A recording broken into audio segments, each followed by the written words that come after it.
នេះជាសញ្ញាទី8រីអង្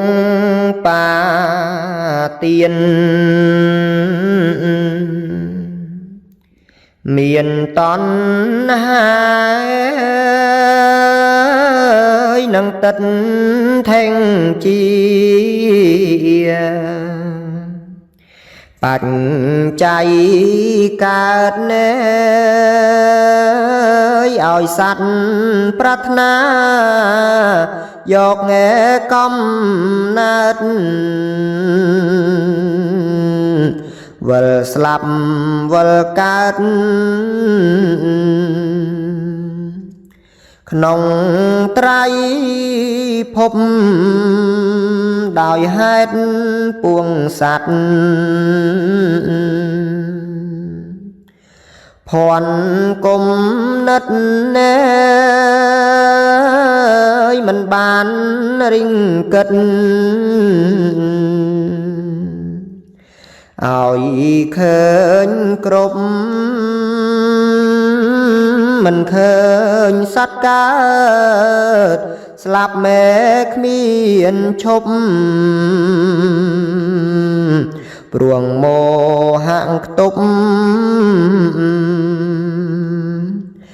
បញ្ញា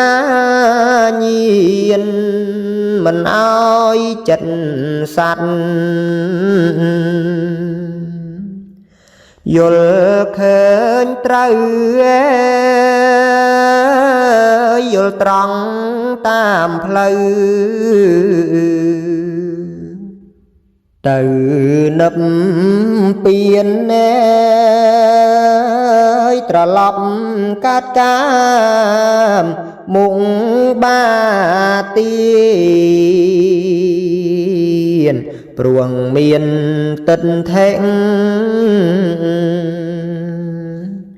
ពីប្រការទី1ប្រ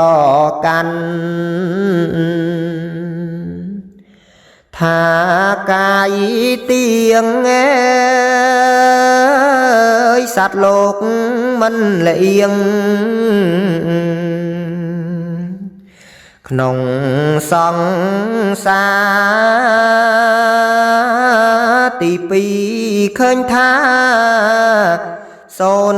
សង្ខាបុណ្យបាបជាការអត់អំពើទឹកថេងពីនេះ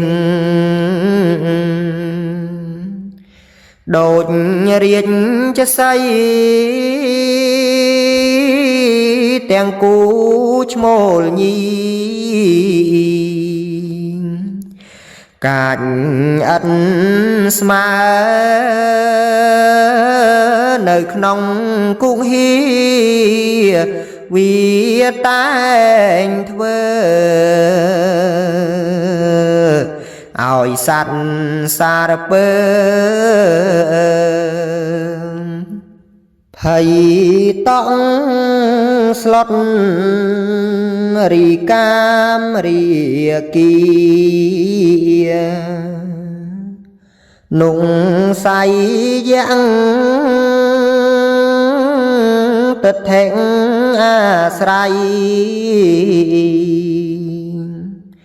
ឲ្យរន្ធត់ត្រូវមានចិត្តខ្លាចហើយខំរត់កិច្ចចេញឲ្យផុតពីត្រៃភព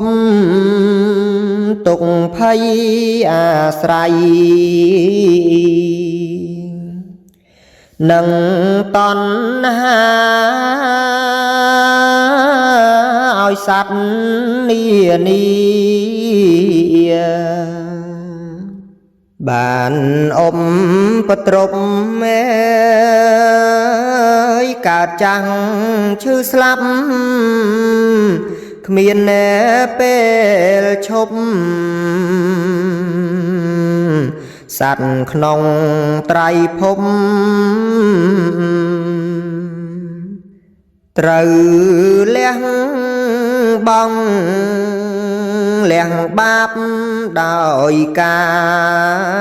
យនឹងវាចា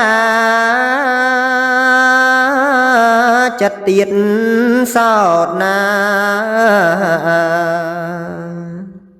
អើយទៀងត្រង់អើយកុំកាន់យកធោដែលជាអង្គឧបាទានចង់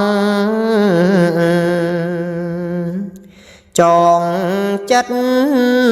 ឡើយ